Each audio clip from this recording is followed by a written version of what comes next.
वचन नहीं जाएगा।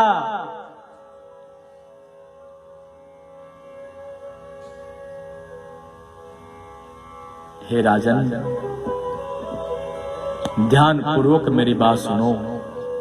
हम जंगलों में रहते हैं, किसी जीव को सताते नहीं, जीवों को मारते नहीं, सूक्ष्म आहार करते हैं, जो फल अपने आप गिर जाए उनको खाते हैं, कुछ भी नहीं करते, फिर भी हमें राक्षस परेशान करते हैं। मैं आपसे झोली फंसा करके एक ही मानता हूं, राजा दशरथ मेरे को राम और लक्ष्मण दे दो, राम और लक्ष्मण दे दो।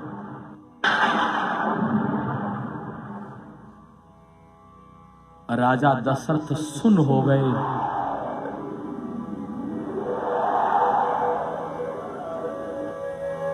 सोचते हैं, शब्द नहीं निकल रहे मुख से। राजा दशरथ के कानों में शब्द गूंजते हैं, राम लक्ष्मण दे दो, राम लक्ष्मण दे दो, राम लक्ष्मण दे दो। राजा को मूर्छा आ गई। गुरु वशिष्ठ ने राजा का हाथ पकड़ा। राजन, अपने रघुकुल का ख्याल करो, अपने पुरुषत्व को पहचानो, अपने क्षत्रिय धर्म को याद करो। राजन, ये परीक्षा का समय है। राजन, सच्ची बात तो यह है कि विश्वामित्र खुद समर्थ है राक्षसों का समूल नाश करने के लिए, लेकिन ये राजा विश्वामित्र जो ऋषि है, ये तुम्हारे पुत्रों को यश देना चाहते हैं। और भी गहरी बात, इशारा किया गुरुजी ने, क्या राजन मंगल होगा, क्या होगा, बोलो ना, मंगल होगा। मंगल का मतलब क्या होता है? कहते हैं ना, आपके घर में मंगल कार्य होगा, मंगल कार्य होगा। इशारा कर दिया, अब इनका विवाह होगा राम जी का। आप और हम जिसको गुरु मानते हैं ना, उस पर शायद शंका करते हैं, लेकिन क्षत्रिय राजा, रघुवंशी, चंद्रवंशी, सूर्यवंशी राजा लोग ब्राह्मण को अपना इष्ट मानते थे।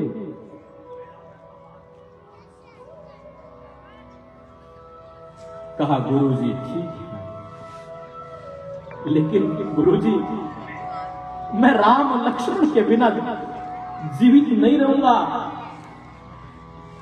मैं बूढ़ा हूं, बुढ़ापे में मेरे राम तो महाराज गुरुजी मुझे प्राणों से प्यारे हैं, मैं मर जाऊंगा। राम के बिना विरह मैं मर जाऊंगा। राजन, अपना धर्म याद रखो, अपना वचन याद रखो। राजा ने कहा ठीक है, उनको बुलाते हैं। चारों भाइयों को बुलाया गया। राजा दशरथ कहते हैं, योग वशिष्ठ में लिखा है कि महाराज आप दोनों बहुत दिव्य संत हैं, विश्वामित्र जी भी और वशिष्ठ जी भी। मैं आपको एक बात कहता हूं, मेरे पुत्र ना कुछ खा रहे ना पी रहे, केवल ध्यान में बैठे हैं। बात है, जिनकी वेद स्तुति करते हैं, देवता गुणगान करते हैं, वो आज ऋषियों के आगे हाथ जोड़ के कहते हैं मुझे ज्ञान का उपदेश करो। क्या ज्ञान? योग वशिष्ठ में लिखा है। राम जी कहते हैं महाराज बचपन खेल कूद में चला जाता है, जवानी राजकाज में चली जाती है, बुढ़ापे में रोग लग जाते हैं और फिर ये शरीर छूट जाता है। आखिर मनुष्य का लक्ष्य क्या है? मनुष्य को क्या करना चाहिए कि परम धाम मिल जाए, परम पद मिल जाए, मोक्ष हो जाए? क्या करना चाहिए? वशिष्ठ में ऋषियों के आगे प्रश्न किए। विश्वामित्र जी गुरु वशिष्ठ को इशारा करते हैं, वशिष्ठ जी आप इस कुल के गुरु हैं, कुलगुरु हैं, इसलिए आपका धर्म है आप अपने शिष्य को, जो कि कुल परंपरा से चला आ रहा है, आप उसको ज्ञान का उपदेश करो। मैं आपके कर्म क्षेत्र में हस्तक्षेप नहीं करूंगा। आजकल तो फैशन बन गया है कि ये बाबा जी तो मेरे गोत्र के हैं, ये कथावाचक तो हमारी बिरादरी के हैं, ये ओफला डेरा वाले तो हमारे गांव के हैं। संत जब बन गया तो सबका, महापुरुष जो बन गया सबका है। लेकिन विश्वामित्र जी ने कहा आप इस कुल के गुरु हैं, आप उपदेश करो, मैं आपके इंटरफेयर नहीं करूंगा। आप पढ़िएगा योग वशिष्ठ। राम जी को गुरु वशिष्ठ ने उपदेश किया।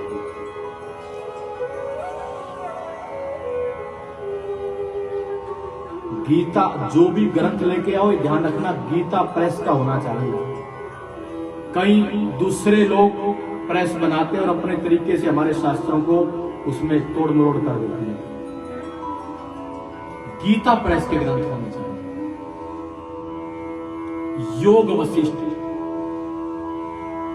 बहुत से शास्त्र केवल योगियों के लिए हैं, केवल उनके लिए हैं जो बहुत ज्ञानी है। वेद कब समझ में आता है? जब हम 18 के 18 पुराण को पढ़ लेते हैं ना, तब वेद समझ में आता है। और जब 18 के 18 पुराण और चारों वेद हम पढ़ लेते हैं, तब हमें उपनिषद समझ में आते हैं। और जब हम उपनिषद को पढ़ लेते हैं, तब योग वशिष्ठ समझ में आता है। हमारे यहाँ दो पद्धतियां हैं, एक निर्गुण निराकार और एक सगुण भक्ति। जब हम मूर्ति की पूजा करते हैं वो सगुण है, और जब वहीं से प्रणाम करना। जब हम ऊपर नहीं आना, हमारा सबका आदेश, सबके लिए नियम है, उन्हें वहीं से चढ़ाओ, बाद में चढ़ाओ, बाद में आप बैठो, आए हो, जोरदार तालियां इनके लिए बजा दो। स्वागत है आपका।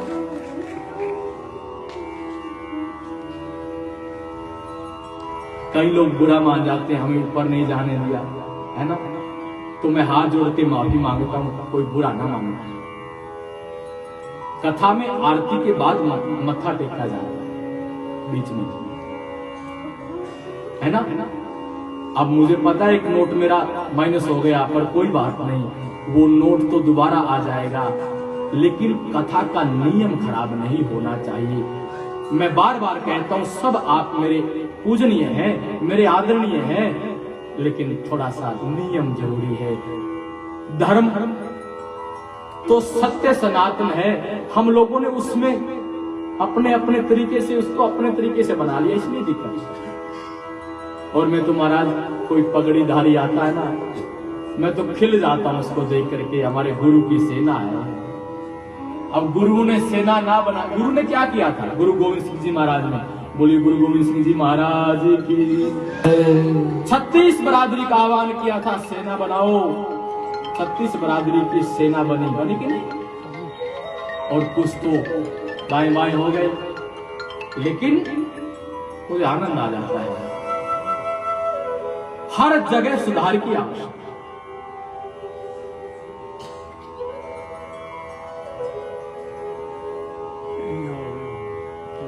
योग वशिष्ठ पढ़ना किसको उपदेश दिया बताओ? राम जी को गुरु वशिष्ठ ने उपदेश किया। राम जी के क्वेश्चन है उसमें, और वशिष्ठ जी उनके आंसर देते हैं, बड़े गूढ़ आंसर है महाराज। 2 मार्ग हैं, श्रेय और प्रेय, सगुण और निर्गुण, मतलब निराकार और आकार। एक मूर्ति बना ले कि ये राम है, ये कृष्ण है, वो सगुण भक्ति है। और कहा कि सिया राम में सब जग जानी, सब में भगवान है, हर जगह भगवान है। ईशावास्य मिरम सर्वम, जो भी दिख रहा है वो सब भगवान, कहते हैं मेरा ही तो स्वरूप है। तो वो क्या है? निर्गुण भक्ति। अब योग वशिष्ठ में एक श्लोक लास्ट का ये है कि जो कोई मोक्ष पाना चाहता है उसको क्या करना चाहिए, उसको अपनी इच्छाओं को ज्ञान के द्वारा खत्म करना चाहिए, किसी से द्वेष नहीं रखना चाहिए। अब आप कहोगे हाउ इट्स पॉसिबल, ये संभव कैसे है? कैसे संभव है? इस जन्म में आपने किसी से द्वेष कर लिया और वो द्वेष लेकर के आप मर गए, आप अगले जन्म में उसके पड़ोसी बनकर, उसके भाई बनकर, उसके बेटा बनकर के आओगे और कहते ना कि महाराज ये मेरा बीच वाला बेटा है ना, ये बड़ा बेटा है ना, छोटा ना, महाराज ये तो जब से पैदा हुआ ना ये तो शत्रु की तरह मुझे पीड़ित कर रहा है। महाराज वो पिछले जन्म का शत्रु है। कई बार कोई ऐसा बेटा आता है वो माँ बाप को भगवान मान के सेवा करता है, मतलब क्या, वो पिछले जन्म का कोई कर्जदार है, अपना कर्ज उतार रहा है। जब हम कोई इच्छा लेकर के यार मेरे पास तो हेलीकॉप्टर होना चाहिए, वो इच्छा इस जन्म में तो मिला नहीं, लेकर के मर गए, किसी टाटा बिरला किसी जिंदल के यहाँ पैदा हो गए और हेलीकॉप्टर में पैदा होते ही बैठ गए। क्या था? पिछले जन्म की इच्छा थी। अरे मेरे पड़ोसी का मकान बहुत सुंदर है, मेरा भी होना चाहिए, इस जन्म में तो हुआ नहीं, मर गए, अगले जन्म में उस पड़ोसी के यहाँ पैदा हो गए। मतलब क्या? आपकी इच्छा थी वो पूरी नहीं हुई, अगला जन्म आया, फिर अगले जन्म में आपने कहा यार नहीं मैं तो एमएलए के घर में पैदा होना चाहिए, फिर मर गए, फिर एमएलए के, नहीं मैं तो मंत्री के, नहीं मैं तो मुख्यमंत्री के, नहीं मैं तो प्रधानमंत्री के, नहीं मैं तो बिल गेट्स के पैदा होना। मतलब ये इच्छा क्या करती है? बार बार जन्म होता है, बार बार द्वेष के द्वारा मैं उसको मारूंगा, मैं उसको मारूंगा, मैं उसको ऐसे करूंगा, बार बार इच्छा और द्वेष के कारण हमारे बोलो ना जन्म होते हैं। जो कोई मोक्ष प्राप्त करना चाहता है, महाराज वशिष्ठ जी कहते हैं उसको ना तो इच्छा करनी चाहिए और ना किसी से द्वेष करना चाहिए। बोलो नारायण भगवान की जय। राम जी को उपदेश किया, राम जी ने उस उपदेश को आत्मसात किया, जिसका परिणाम जानते हो क्या हुआ? जब विवाह हो रहा है तब भी आनंद है, और जब कहा कि आप राजा बनोगे तब भी आनंद है, और जब कहा वनों में जाओ तब भी आनंद है, जब रावण के साथ युद्ध करें तब भी आनंद है। कोई बैर नहीं, टेंशन नहीं, कोई बात। आप और हम 50 कथा सुन चुके, लेकिन क्या कहते महाराज? टेंशन है, नींद नहीं आती। मतलब क्या? आपने मन से कथा नहीं पढ़ी, मन से कथा नहीं सुनी।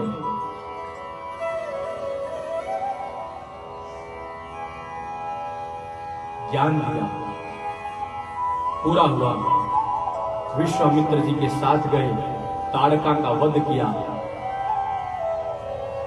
सब राक्षसों का संहार किया। मारीच आया, मारीच को ऐसा बाण मारा राम जी ने कि मारीच 100 योजन दूर जाकर के गिरा, जान बच गई, बस 100 योजन दूर।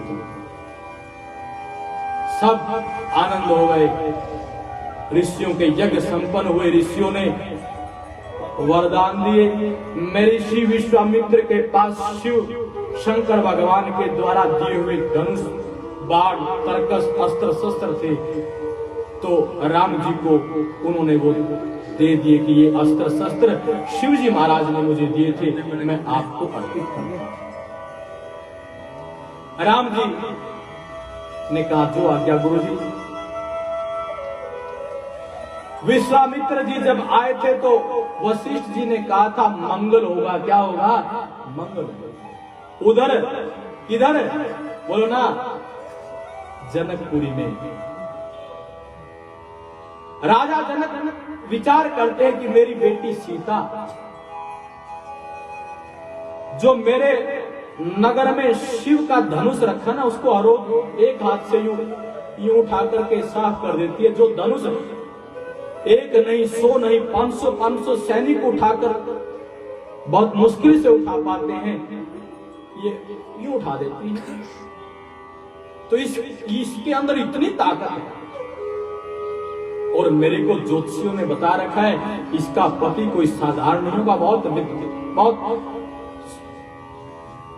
विद्वान, बलशाली, बहुत ज्ञानी और एक तरह से भगवान ही होगा इसका पति। इसका विवाह हो। पहले के राजा लोग स्वयंवर रचाया करते। स्वयंवर मतलब कन्या के आगे राजकुमारों की फौज या लड़कों की फौज खड़ी है, कन्या उनको वर चुनती है। लेकिन वो बलशाली हो, उसकी परीक्षा कैसे हो वो बलशाली है? जो इस धनुष पर प्रत्यंचा चढ़ाएगा उसके साथ मेरी सीता का विवाह होगा। क्योंकि जो खेल खेल में उठा देती है तो उसका पति इतना तो हो तो उसकी प्रत्यंचा चढ़ाए। शर्त रखी गई।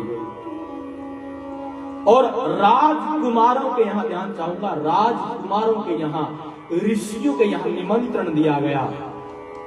और वो निमंत्रण विश्वामित्र के पास भी आया कि मेरी लड़की, मेरी पुत्री सीता का स्वयंवर रचा जा रहा है, उसमें ये कंडीशन है और उसमें ये तिथि, ये वार रखा गया है। हे मुनिवर, आप भी मेरी कन्या को आशीर्वाद देने के लिए पधारो। ऋषि ने पत्र देखा तो गदगद हो गए और जान लिया, अब बोलो ना, मंगल होगा। क्या होगा? मंगल होगा। उस पत्र को राम लखन को दिया। राम जी पढ़ो। राम जी ने पढ़ा कि राजा जनक के यहां से आया है, अब आप भी मेरे साथ चलोगे। जो आज्ञा गुरुजी। क्या कहा? जो आज्ञा गुरुजी। सब राजे महाराजे सब लोग वहां आए। जब राजा जनक को सूचना मिली ऋषि विश्वामित्र आ रहे हैं, तो नगर से बाहर आकर के उनका स्वागत किया और अपने उपवन में, बगीचे में बहुत सुंदर उनका ठहरने की व्यवस्था की गई।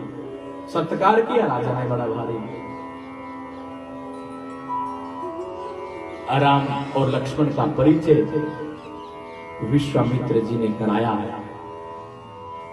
ये राजा दशरथ के पुत्र हैं।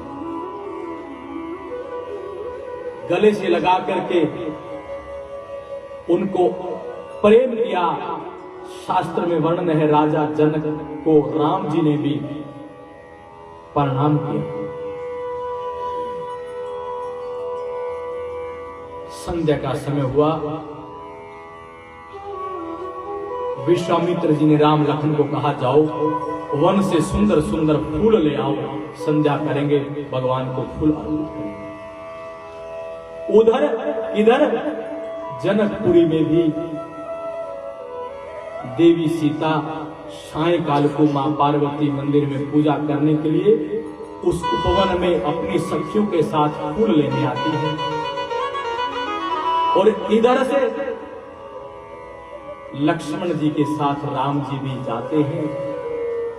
यूं सीता जी आई सखियों के साथ और यूं राम जी साथ में, छोटे भाई हैं, संकोच करें राम जी, और साथ में सखियां हैं।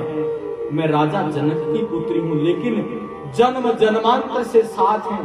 वो लक्ष्मी है और वो नारायण है। जैसे ही राम जी की दृष्टि सीता पर गई और सीता जी की दृष्टि राम जी की तरफ गई, दोनों की दृष्टि आपस में मिली। राम ने देखा सिया को, सिया ने राम को, राम ने देखा सिया को, सिया ने राम को। तो क्या हुआ? आंखें ठहर गई ना, आंखें ठहरी कि ठहरी रह गई। राम ने देखा सिया को, सिया ने राम को, आंखें खड़ी की खड़ी रह गई। आजकल तो क्या है महाराज जी, मेरी जिंदगी में तो 4 लड़कियां आ गई, किससे विवाह करो? सच्चे प्रेमी जो होते हैं ना, सच्चे ट्रू, वो जिसके साथ प्रेम किया तो विवाह ही करते हैं। हमारी बहन की तरफ कोई आंख ना उठाए, लेकिन वो भी तो बहनें हैं। हम कहते हैं 4 आ गई, 5 आ गई, कुछ पता नहीं।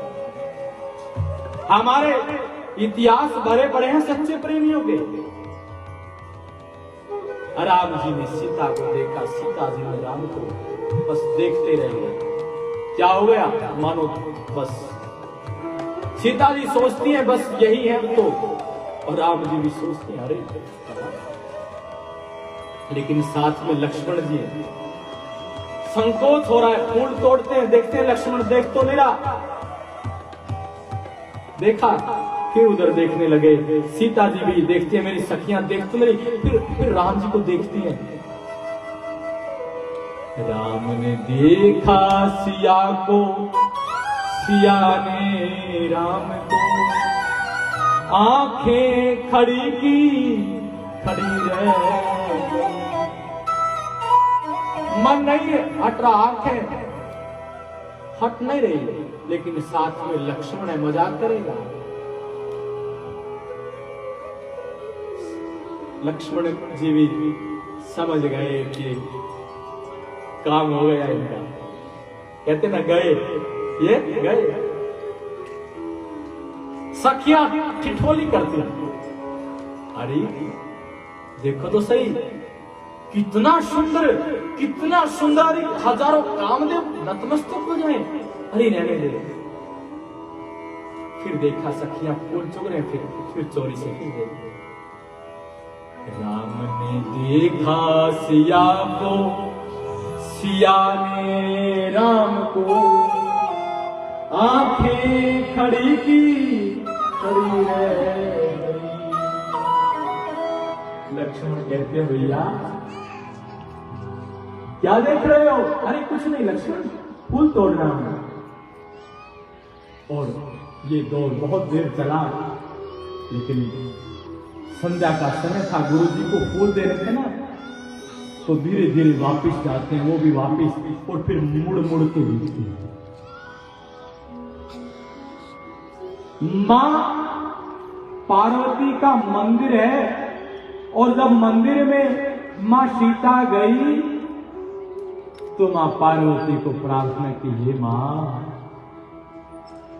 वो जो है ना, वो बस उन्हीं के साथ विवाह करा दो बस।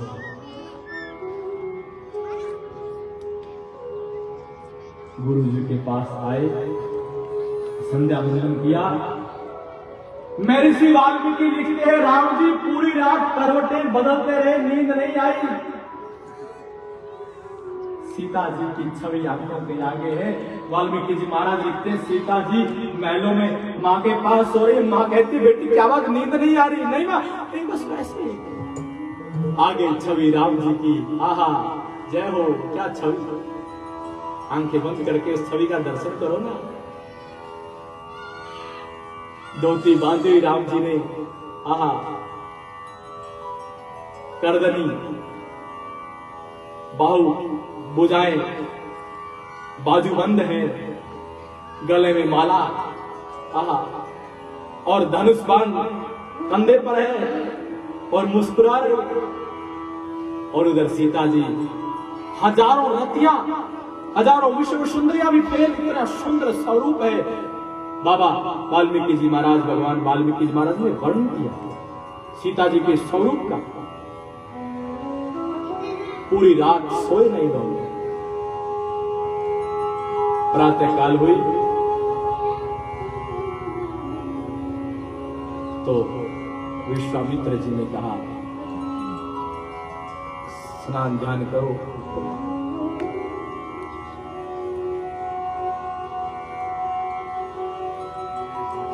और विश्वामित्र कहते हैं कि राजा जनक के वहां जाना। आप लोग भक्त हैं ना, भक्त, और भगवान भक्त के अधीन होता है ना। तो मैंने पूछा था राम जन्म कब कराएं? आज। अब आप कहो तो अभी विवाह कर दें, आप कहो कि नहीं जी हम कन्यादान करेंगे कल सीता जी का। राम जी के बाराती, राम जी की बारात आई थी, राजा दशरथ बारात लेकर के आए थे। बाराती बनोगे ना? कल बाराती बन के आना, सज धज के। आप भी ये सोचना कि हम सीता जी की सहेली हैं। तो आज राम और सीता को, कथा में जो हमारे राम सीता है, उनको सपने लेने देते हैं भैया, है ना। हे राम जी, हे सीता जी, हम कल आपको यहाँ कथा में आपका विवाह कराएंगे। बोलो नारायण भगवान की। आनंद आया? किस किस को आनंद आया? जोरदार तालियां बजाओ। बोलो श्याम रामचंद्र जी महाराज की। बोलो श्यामपति रामचंद्र की। मैं जहां भी कथा कहता हूँ बच्चे बहुत आते हैं, 5 साल से बड़े बड़े आते हैं, यहाँ बच्चे थोड़े आए, सिर्फ बच्चे बोलेंगे बोलो पवन पुत्र हनुमान की। वाह,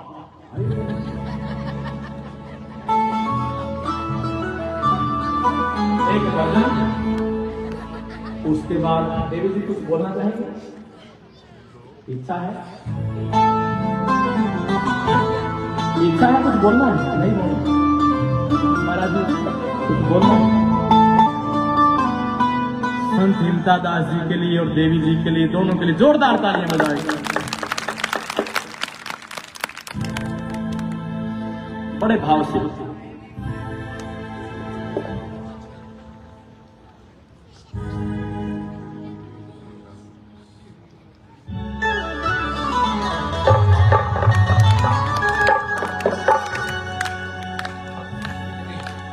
बोल श्री रामचंद्र महाराज की जय। शरीदा दे नाल कोई बुलांदा नहीं हो, शरीदा दे नाल कोई बुलांदा नहीं हो, फिर कहंदे राम साडे आंदा नहीं। सबने ताली के साथ। शरीदा दे नाल कोई बुलांदा नहीं हो, शरीदा दे नाल कोई बुलांदा नहीं हो,